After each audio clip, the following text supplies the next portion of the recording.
ভূবৈচিত্র্যসূচক মানচিত্র। তাহলে আমরা ক্লাস 10-এর একদম লাস্ট চ্যাপ্টার উপগ্রহ চিত্র চ্যাপ্টারটা আজকে পড়ব। উপগ্রহ চিত্র কি? আমাদের প্রত্যেকের মনে একটা প্রশ্ন জাগে, যে উপগ্রহ চিত্র কি। তার আগে আমরা জানবো যে উপগ্রহ বিষয়টাই বা কি। What is satellite? তারা জানা আছে স্যাটেলাইট কি?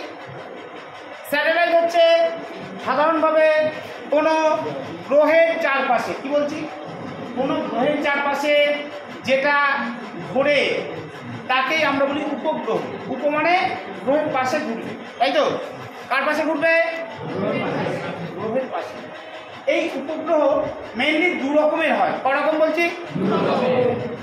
একটা হচ্ছে প্রাকৃতিক আর একটা হচ্ছে কৃত্রিম। আমরা যাকে বাংলায় বলি, ইংরেজিতে বলি হচ্ছে ন্যাচারাল স্যাটেলাইট, আর একটা হচ্ছে আর্টিফিশিয়াল স্যাটেলাইট। কি বললাম? একটা ন্যাচারাল আর একটা আর্টিফিশিয়াল। বুঝতে পেরেছো? তখন লিখে নাও উপগ্রহের দুটো ভাগ, একটা ন্যাচারাল আর একটা হচ্ছে আর্টিফিশিয়াল।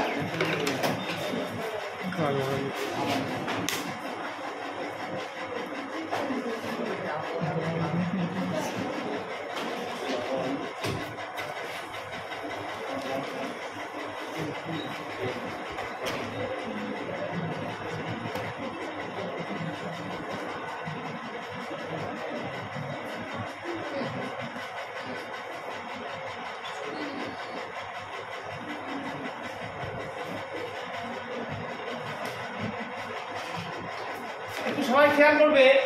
তাহলে আমরা কটা ভাগ লিখেছি? দুটো, একটা ন্যাচারাল আর একটা আর্টিফিশিয়াল। তোমরা সবাই নিশ্চয়ই জানো যে ন্যাচারাল বা প্রাকৃতিক যে উপগ্রহ, সেই উপগ্রহটা সাধারণভাবে প্রকৃতি থেকে এমনি সৃষ্টি হয়েছে। অর্থাৎ সেই উপগ্রহ সৃষ্টিতে মানুষের কি কোনো ভূমিকা আছে? না, কোনো ভূমিকা নেই। তাহলে এরকম ধরনের একটা প্রাকৃতিক উপগ্রহ কি আমাদের জানা আছে কারো? কি বলো দেখি একটু, সুমা বল দেখি একটু। হ্যাঁ হ্যাঁ, পৃথিবীর উপগ্রহ সেটা হচ্ছে চাঁদ। একদম ঠিক বলেছে যে চাঁদ আমাদের পৃথিবীর একটা উপগ্রহ, যেটা আমরা প্রাকৃতিক উপগ্রহ হিসেবে দেখতে পাই। বুঝে যাক। তাহলে আমরা ন্যাচারাল স্যাটেলাইট জানি কি জিনিস, কিন্তু বিষয়টা হচ্ছে ন্যাচারাল স্যাটেলাইট ছাড়াও বেশ কিছু উপগ্রহ মানুষ নিজে নিজে তৈরি করেছে। কিসের সাহায্যে? With the help of science and technology. বুঝলে? বিজ্ঞান এবং প্রযুক্তি মানুষকে এই ধরনের উপগ্রহ সৃষ্টিতে সাহায্য করেছে। বোঝা গেল? তাহলে প্রশ্ন হচ্ছে যে উপগ্রহ কথা আমি বলছি সেটা আমি বোর্ডে আরেকবার দেখাই। এটাকে আমরা বলি আর্টিফিশিয়াল, ইংরেজিতে বলি, বাংলায় বলি কি? কৃত্রিম উপগ্রহ। তোমরা কৃত্রিম কথাটা কম বেশি এখন সবাই শুনে থাকবে। এই কৃত্রিম কথাটার সঙ্গে এখন আমরা বলি কৃত্রিম বুদ্ধিমত্তা। শুনেছো এই কথাটা? ইংরেজিতে আমরা বলি আর্টিফিশিয়াল ইন্টেলিজেন্স, তাই তো? কৃত্রিম বুদ্ধিমত্তা কি জিনিস? এটা কি করে? কৃত্রিম বুদ্ধিমত্তা হচ্ছে, অনুভব সামনে দেখা, কৃত্রিম বুদ্ধিমত্তা হচ্ছে সাধারণভাবে আমরা যেটাকে ইংরেজি বলি এআই। কি বলি? এআই। কি করে? ওর কাজ কি কারো জানা আছে? কৃত্রিম বুদ্ধিমত্তা কি কাজ করে? এনিওয়ান? কেউ বলতে পারবে? কৃত্রিম বুদ্ধিমত্তা হচ্ছে এমন একটা বিশেষ প্রযুক্তি যেটা আমাদেরকে মানুষের কাজকে সে নিজে নিজে করে দিচ্ছে। তার মানে এআই অনেক কিছু আছে। এআই রোবটের নাম শুনেছো তোমরা? ওটা কিন্তু প্রোগ্রামিং করে মানুষে, কাজ করে কার মতো? মানুষের মতো, লাইক ম্যান। কিরকম কেমন? তোমরা আমাদের খুব কাছে কৃষ্ণনগরে একটা মাদারসাট বলে একটা রেস্টুরেন্ট আছে, নিশ্চয় শুনেছ, তাই তো? সেখানে এআই প্রযুক্তিতে তৈরি হওয়া, এআই শুনছিস বাবা? এআই প্রযুক্তিতে তৈরি হওয়া এখন বেশ কিছু রোবট নিয়ে এসেছে। তারা কি করে? তুমি কিচ্ছু না, তুমি গিয়ে শুধু বসবে, যিনি অর্ডারম্যান অর্ডার নিতে আসবেন উনি অর্ডার দিয়ে দিলে, যে তুমি যেটা যেটা খাবে বলে দিলে, ব্যাস সুন্দর তোমার একদম এআই যে রোবট তাকে প্রোগ্রামিং করা আছে। ধরো সিট নাম্বার, টেবিল নাম্বার 8, তুমি 8 নাম্বারে বসে, তোমার অর্ডার করা প্রত্যেকটা খাবার এআই রোবটে থাকবে। ওরা ওখান থেকে অপারেট করবে, তোমার সামনে এসে এআই রোবট এসে খাবারটা নিয়ে দাঁড়িয়ে করবে। বুঝতে পেরেছ? তুমি খাবারটা নিয়ে খাবার শুরু করবে। তাহলে এই কাজটা মানুষের ছিল। যে কাজটা মানুষ করতে এতদিন, সেটা আমরা মানে কৃত্রিম বুদ্ধিমত্তাকে কাজে লাগিয়ে, আর্টিফিশিয়াল ইন্টেলিজেন্স কাজে লাগিয়ে রোবট কিন্তু সেই কাজটা অলরেডি শুরু করে দিয়েছে। তাহলে আমরা অনেক কিছু পারি, তাই তো? সেই দিক থেকে সাধারণভাবে তুমি শুনছো কথা, তোমায় বলছি, তুমি শুনছো তো কথা? তোমার পাশের ছেলেকে বলো একটু। হ্যাঁ শুনছো তো? ব্যাস ঠিক আছে, আমি যখন ডাকবো এখানে আসবে। হ্যাঁ, সাধারণভাবে কৃত্রিম, যেটাকে আমরা বলি আর্টিফিশিয়াল স্যাটেলাইট, এটা কি মানুষের তৈরি করা স্যাটেলাইট। এর কাজ কি? এর কাজ আর কিছুই নয়, আমরা চাঁদ যেমন পৃথিবীর উপগ্রহ, সে পৃথিবীর চারপাশে ঘুরছে, আমরা চাঁদ তো তৈরি করতে পারবো না, ওটা ন্যাচারালি তৈরি হয়েছে। সাধারণভাবে মানুষ দু ধরনের স্যাটেলাইট এই মুহূর্তে তৈরি করতে পেরেছে, বুঝতে পেরেছো? ওরকম স্যাটেলাইট বললাম দুই রকম, যাকে আমরা বাংলায় বলি, একটা হচ্ছে ভূসমলয় উপগ্রহ আর একটা হচ্ছে সূর্য সমলয় উপগ্রহ। কি বললাম? ভূসমলয় আর সূর্য সমলয়, অর্থাৎ জিও স্টেশনারি স্যাটেলাইট আর সান সিনক্রোনাস স্যাটেলাইট। কি বললাম? স্যাটেলাইটগুলোর নাম লিখি করা, বোর্ডে লিখে দিচ্ছি।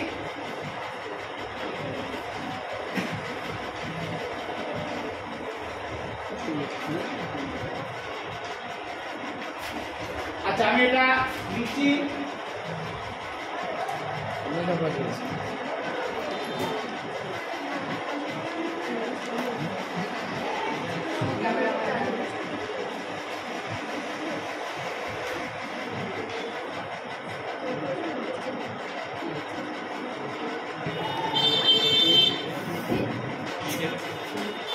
লিখলাম দুটো জিনিস লিখেছিলাম, একটা ভূসমলয়, একে আমরা ইংরেজিতে বলি জিও স্টেশনারি স্যাটেলাইট। কি বলি?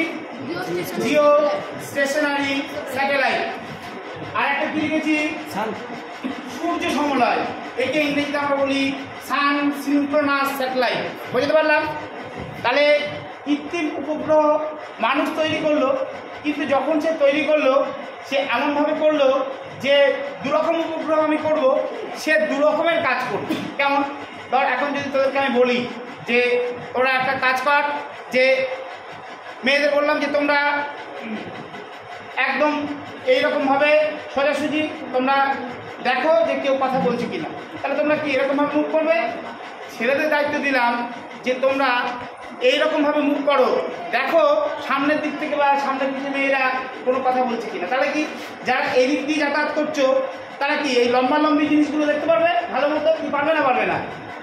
আর যাদেরকে আমি এইরকম মুভ করতে দিয়েছি, তারা ঠিক এই দিক দিয়ে যাতায়াত করা যে স্টুডেন্টরা বসে আছে, তাদেরকে অবজার্ভ করতে পারবে ভালো করে নিশ্চয়ই। কি পারবে তো? তাহলে আমি যদি এই কাজের দায়িত্বটা স্পেসিফিক কাজ, স্পেসিফিক দায়িত্ব দিই, তাহলে কি ভালো হবে না খারাপ হবে? ভালো হবে। আমরা দেখবো আরেকটা জিনিস,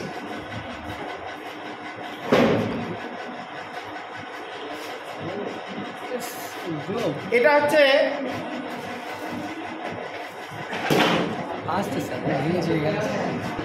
আমরা প্রত্যেকে একটা গ্লোবের মতো জিনিস দেখছি। অ্যাকচুয়ালি এটা গ্লোব নয়, লাইট গ্লোব, কিন্তু এইটা দিয়ে আমরা পৃথিবীর অভ্যন্তরভাবে গঠন দেখাই, সেটার অপশন আমাদের আছে। ভিতরে বিভিন্ন পার্টগুলো আছে, সেটা তোমাদের পরে আমি অন্য ক্লাসে দেখাবো। নিচু ক্লাসে, ক্লাস 8-এর আমরা এটা দিয়ে অনেক ক্লাস দেখিয়েছি। আমি শুধু দেখাতে চাইছি যেটা, সেটা যদি এটা গ্লোব হয়, আমরা গ্লোব হিসেবে লাইট আর্থ, এটার দুটো অরবিট আছে। একটা হচ্ছে আমাদের একটা ছোট গ্লোব ছিল না,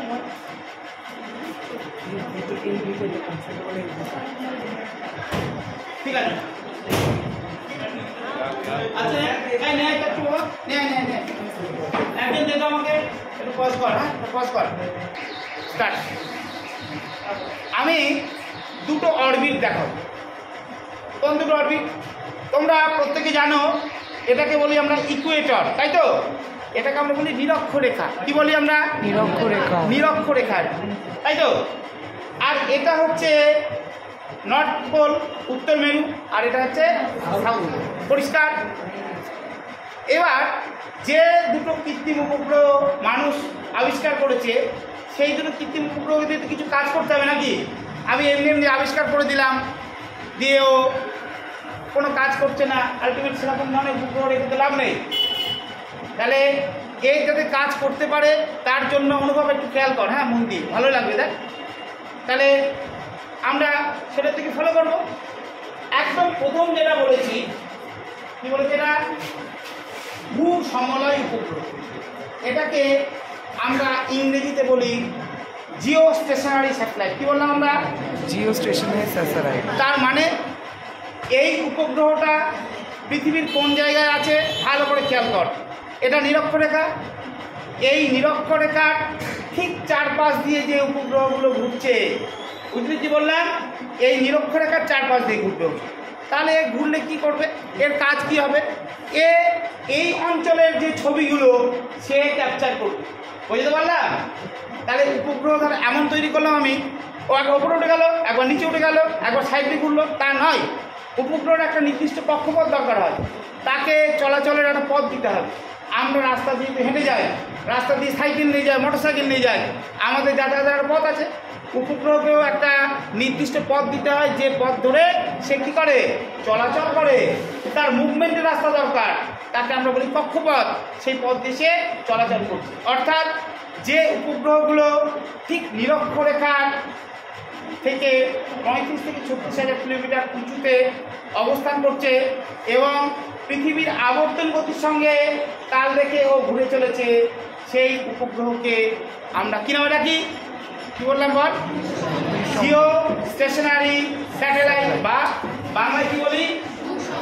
সমলয়। বুঝতে পারলাম আমি? আর আরেকটা উপগ্রহ হচ্ছে, কি বললাম? সূর্য সমবায়। এই উপগ্রহটার কাজ হচ্ছে কি? পৃথিবীর নর্থ পোল থেকে সাউথ পোল, এই নর্থ পোল সাউথ পোলের ডিরেকশানে মুভ করছে, বুঝতে পারলাম? এটা মোটামুটি 800 থেকে 900 মিটার উঁচুতে অবস্থিত, বুঝতে পেরেছ? এরকমভাবে মুভ করছে, অর্থাৎ নর্থ পোল থেকে সাউথ পোল, সাউথ পোল থেকে নর্থ পোল, এই দিকের ছবিগুলো ও তুলছে। তার মানেটা কি? দুটো উপগ্রহ, তার দুরকম অ্যাক্টিভিটি। একটা পৃথিবী পশ্চিম থেকে পূর্ব দিকে বা পূর্ব থেকে পশ্চিম দিকে ঘুরছে, সে এই দিককার ছবি তুলবে, আর একটা হচ্ছে এই দিককার ছবি তুলবে, বুঝতে পারলাম? পৃথিবীটা যেরকম ঘুরছে, মুভ করছে, তাহলে যখন ঘুরছে সে কী করছে? তাহলে এরকম ঘুরছে, স্যাটেলাইটটা তার এরকম আছে, ঘুরছে, ও ছবিটা তুলছে, বুঝতে পারলাম? স্যাটেলাইটটা এরকম ঘুরছে, কিন্তু পৃথিবীটা ঘুরছে, ও ছবি তুলছে। এখন প্রশ্ন হচ্ছে যে স্যার, এই ছবিগুলো কেমন দেখতে? আমরা তো আজকে দেখলাম না, দেখেছো তোমরা? আমি তোমাদের আজকে ওই স্যাটেলাইট ইমেজ বা আকাশ চিত্র কেমন দেখতে সেটা দেখাবো। অ্যাকচুয়াল এটা আমরা যখন কলেজে পড়তাম, অনার্স এবং মাস্টার ডিগ্রিতে আমরা এই স্যাটেলাইট ইমেজগুলো দেখার বিশেষ সুযোগ পেয়েছি। তবে আমরা ভিমপুর স্বামীজি বিদ্যাপীঠে আমাদের স্টুডেন্টরা 65,000 টাকার একটা গ্রান্ট, কথা বলবি না প্লিজ, তোরা দুজন কথা বলবি না, চুপচাপ। 65,000 টাকার ল্যাব গ্র্যান্ট আমরা পেয়েছিলাম, বুঝলে? সেই ল্যাব গ্র্যান্ট দিয়ে আমরা ভূগোলের অনেক জিনিসপত্র কিনেছি। তার মধ্যে আমার এটা একটা প্রেফারেন্স ছিল, স্যারকে বলেছিলাম যে স্যার আমরা কিছু এরিয়াল ফটো বা কিছু স্যাটেলাইট ইমেজ আমরা স্যার কিনবো। আমরা কিনেছি, শুধু তাই নয়, সেই সঙ্গে সঙ্গে একটা স্যাটেলাইট ইমেজ মানে এরিয়াল ফটো কেনার সঙ্গে সঙ্গে ধরো যখন প্লেনে করে ছবিগুলো তোলে, ধরো যেটা আমরা বলি এরিয়াল ফটোগ্রাফ, সেটা তো প্লেনে করে ছবি তোলে, তুলতে যখন সেই ছবিগুলো তোলা হয়, সেই ছবিগুলোর মধ্যে একটা বিশেষ বৈশিষ্ট্য থাকে। কেমন? তোমরা কি কেউ প্লেনে উঠেছো? কেউ কোনো দিন এই ঘরের মধ্যে কি কারো কি প্লেনে ওঠার কোনো সুযোগ হয়েছে? ওর তুই উঠেছিস? আচ্ছা, কেমন দেখেছিস তুই ওপর থেকে? বল একটু, প্লেনে কেমন দেখেছিস ওপর থেকে? খুব ছোট ছোট লাগে, তাই তো? এবং দেখে কি মনে হয় যেন তাসের ঘর, তাই তো? এরকমটাই লাগে আমাদের। তাহলে আমরা এবার যেটা দেখবো সেটা হচ্ছে এরিয়াল ফটো কেমন দেখেছি। আমরা এবার দেখবো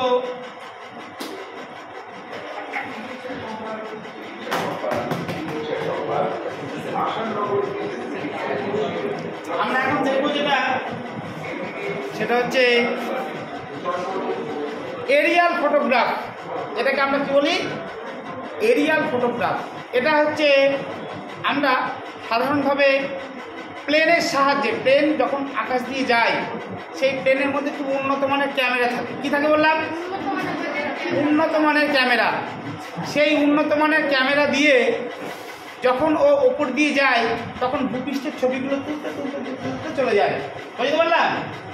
যে ছবিগুলো তোলা হয় সেই ছবিগুলো দেখতে কেমন আমরা কোনোদিন দেখিনি। আজকে আমরা দেখব যে এই ছবিগুলো কেমন দেখতে। এবং একটা জিনিস মনে রাখবে, এই ছবি কোনো সময় সিঙ্গেল পিস হয় না। কি বললাম? কেন সিঙ্গেল পিস হয় না তার কারণটা বলে দিই তোমাকে। তুই কিছু বলছিস বাবা? পজ করে কিছু বলছিস?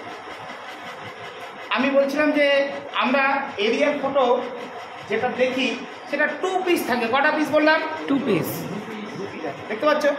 এখন তোরা প্রশ্ন করবি যে স্যার সিঙ্গেল পিস কেন নয়, হোয়াই? তাই তো, সিঙ্গেল পিস কেন নয় তার একটা প্রধান কারণ হচ্ছে, দেখ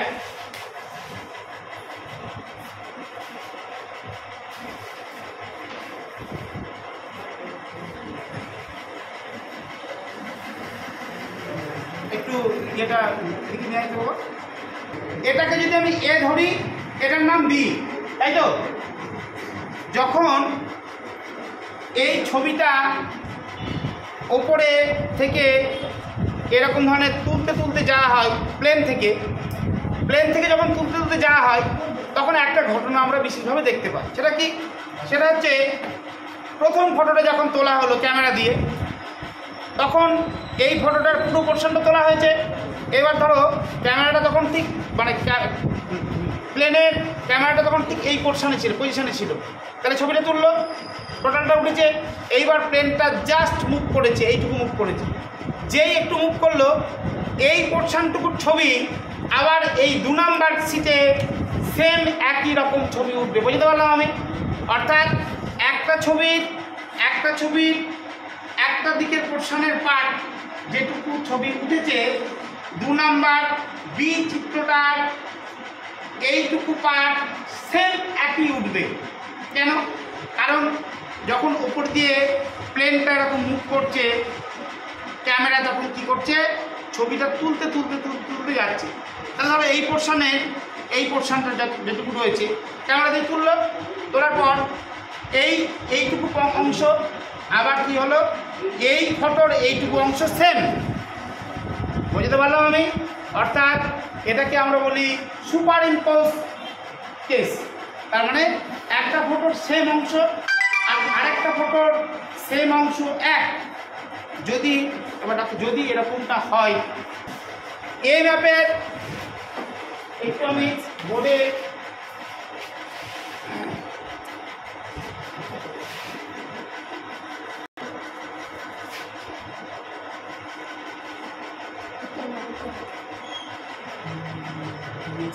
এটা হচ্ছে ম্যাপ নাম্বার এ, ঠিক আছে? কি লিখলাম? Map number A। মানে ছবিটা উঠেছে এ নাম্বার ম্যাপ। এইটা হচ্ছে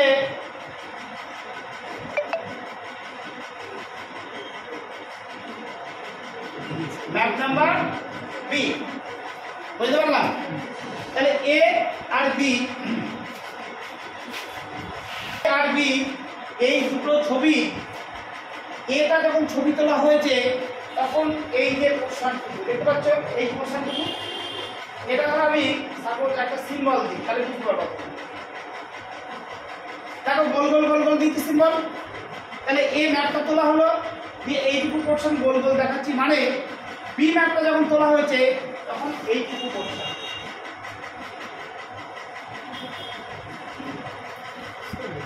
আমি বুঝতে পারলাম? তার মানে এই গোল গোল অংশ যেটুকু এ ম্যাপে দেখা যাচ্ছে, বি ম্যাপে এই গোল গোল অংশটুকু একই অংশ। অর্থাৎ এটাকে আমাদের কি করতে হয়, এটাকে আমাদের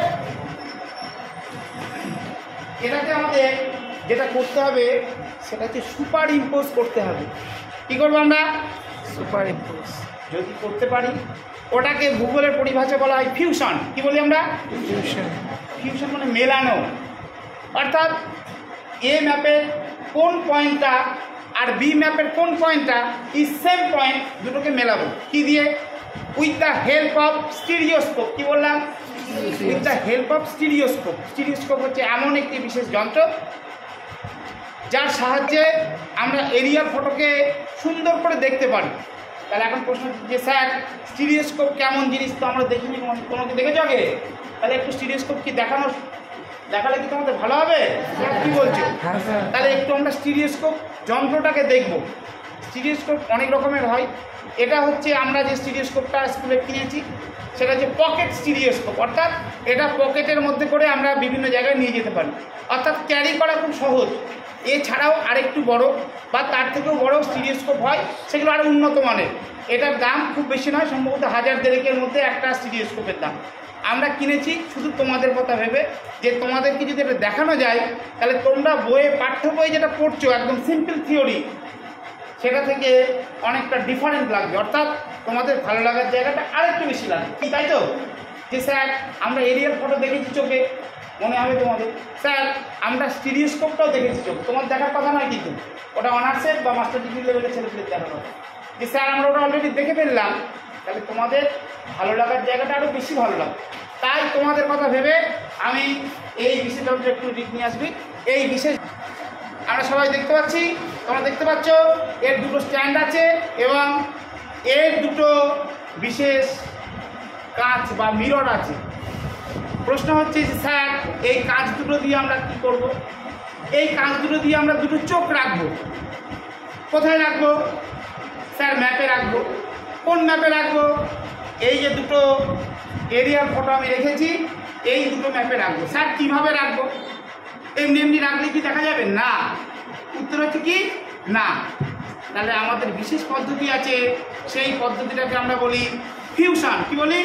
ফিউশন। অর্থাৎ দুটো ম্যাপে পার্টিকুলার এমন দুটো পয়েন্ট আছে যে পয়েন্ট দুটোকে আমরা যদি দেখো দেখাচ্ছি আমি, যদি এখানে প্রত্যেকটা ম্যাপের কিছু 4টে পয়েন্ট থাকে, এটাকে আমরা বলি ফিউরিসিয়াল মার্ক। কি বলি আমরা?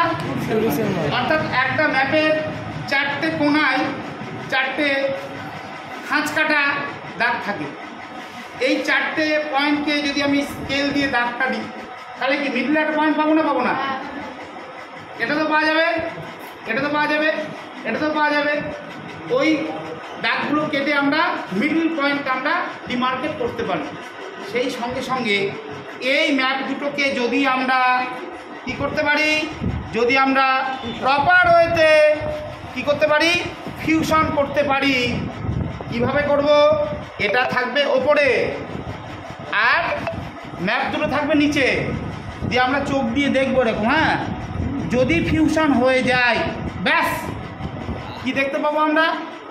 আমরা একটা প্লেনে উঠলে ওপর থেকে ঠিক যেমনটা দেখতে পেতাম ঠিক তেমন ত্রিমাত্রিক দৃশ্য আমাদের চোখে ভেসে উঠবে। অর্থাৎ নদী যদি প্রবাহিত হয় একদম দেখে মনে হবে যে নদীটা বয়ে চলেছে। একটা পাহাড় যদি ঢালযুক্ত হয় দেখে মনে হবে পাহাড়ের ঢাল রয়েছে। যদি একটা পাহাড়ের ঢালে অনেকগুলো ঘরবাড়ি থাকে দেখে মনে হবে পরপর ঘরবাড়িগুলো আছে। কি তোদের ভালো লাগবে না লাগবে না? লাগবে। তাহলে আমরা এই ফিউশন প্রসেসটা আস্তে আস্তে শিখবো। হ্যাঁ, এখন ক্লাসের মধ্যে এত স্টুডেন্টকে একসঙ্গে দেখানো যাবে না। আমি আবার তোদের যখন নেক্সট ক্লাস পড়াবো তখন ওই ফিউশন প্রসেসটা কীভাবে করতে হয় এবং তোদেরকে এই স্টিরিওস্কোপটা নিয়ে গিয়ে প্রত্যেককে ফিউশন করিয়ে দেখাবো। তোরা নিজেরা চোখে দেখে বুঝবি যে কিভাবে ফিউশন হয়, কিভাবে ওটাকে আমরা ওভারল্যাপ করে তার 3D অর্থাৎ ত্রিমাত্রিক চিত্র আমরা পেতে পারি। বুঝতে পারলাম? অর্থাৎ এই ম্যাপগুলো আসলে কি বলো তো দেখি? What is this? এটা হচ্ছে দ্বিমাত্রিক চিত্র, যার দৈর্ঘ্য আছে আর প্রস্থ আছে, তাই তো? এটারও তাই, দ্বিমাত্রিক দৈর্ঘ্য প্রস্থ। কিন্তু আমরা দ্বিমাত্রিক অংশ থেকে আমরা দেখবো কি 3 ডাইমেনশন, দৈর্ঘ্য, প্রস্থ এবং উচ্চতা, উইথ দ্য হেল্প অফ, বুঝতে পারলাম? এবং প্রপার প্রসেসে আমাদের ফিউশন করতে হবে, তবেই দেখা যাবে। তোমরা যখন দেখবে আমার বিশ্বাস তোমাদের এই চ্যাপ্টারটা নিয়ে আগ্রহ উৎসাহ অনেক বাড়বে। আমি এখানেই থামবো না, এছাড়াও এটা নিয়ে আরও ভালো লাগার যে জায়গাগুলো আমাদের আছে, রিমোট সেন্সিং জিআইএস, এটা নিয়ে অনেক পড়াশোনা হয়। উত্তরপ্রদেশে এই আমাদের যে উত্তরাখণ্ডের দেরাদুনে রিমোট সেন্সিং জিআইএসের একটা কোর্স করানো হয়, বুঝতে পেরেছো? তার কোর্স আছে 2 বছর 3 বছর। ওখান থেকে যারা ওটা নিয়ে পড়াশোনা করে তারা বিভিন্ন ভালো ভালো চাকরিতে জয়েন করতে পারে, বুঝতে পারলাম আমি। এছাড়াও যাদবপুর ইউনিভার্সিটি বা অন্যান্য বিভিন্ন ইউনিভার্সিটিতে রিমোট সেন্সিং জিআইএসের অনেক স্কোপ আছে। আমার এই ক্লাসের দেখানোর উদ্দেশ্য এটাই যে তোমরা ক্লাস 10-এর এই চ্যাপ্টারটা অল্প একটু পড়ে যাতে তোমাদের মনের মধ্যে একটু ভালোবাসা তৈরি হয় এবং পরবর্তীতে এই ভালোবাসা থেকে তোমরা এই জিনিসটা নিয়ে আরও আগ্রহ প্রকাশ করো, আরও ভালো করে দেখো এবং পরবর্তীতে যদি কেউ জিওগ্রাফি নিয়ে পড়ো, আফটার 12 পাস করে কেউ জিওগ্রাফি অনার্স নিয়ে পড়তে পারো, পড়ার সুযোগ তোমাদের রয়েছে। যারা যারা পড়বে তারা গ্র্যাজুয়েশন কমপ্লিট করার পর এই কোর্সগুলো করতে পারো। এটা খুব ভালো কোর্স, রিমোট সেন্সিং এবং জিআইএস, যেটা যাদের এখন এই মুহূর্তে একটা ব্রাইট ফিউচার আছে, ভবিষ্যৎ খুব উজ্জ্বল, বুঝতে পারলাম। তাহলে আজকে আমরা এই ক্লাসটা এখানেই শেষ করি। পরবর্তী দিনে এই ক্লাসের কন্টিনিউয়েশান আমি আবার তোমাদের পড়াবো। তোমাদের আমি যে একটু পড়ালাম একটু বলবে আমার সঙ্গে কোঅপারেশন, তোমাদের কেমন লাগলো বলো? বিশাল ভালো কি বুঝতে পেরেছো? হ্যাঁ কি না বলো? বুঝতে পেরেছো? সুতরাং তোমরা বুঝতে পারলেই আমার ভালো লাগে, আমার ভালো লাগলেই ভিমপুর স্কুলে ভালো লাগে, ভিমপুর স্কুলে ভালো লাগলেই আমাদের প্রত্যেকের ভালো লাগে। সুতরাং আমার সংক্ষিপ্ত জ্ঞানের ভিত্তিতে আমি যেটুকু তোমাদের বোঝাতে পারলাম, চেষ্টা করলাম। পরবর্তী দিনে আরও চেষ্টা করব যাতে করে তোমাদের ক্লাসগুলো আরও প্রাণবন্ত এবং জীবন্ত করা যায়। ঠিক আছে, আজকে ক্লাসটা এখানেই আমরা শেষ করি। চলো। Like comment subscribe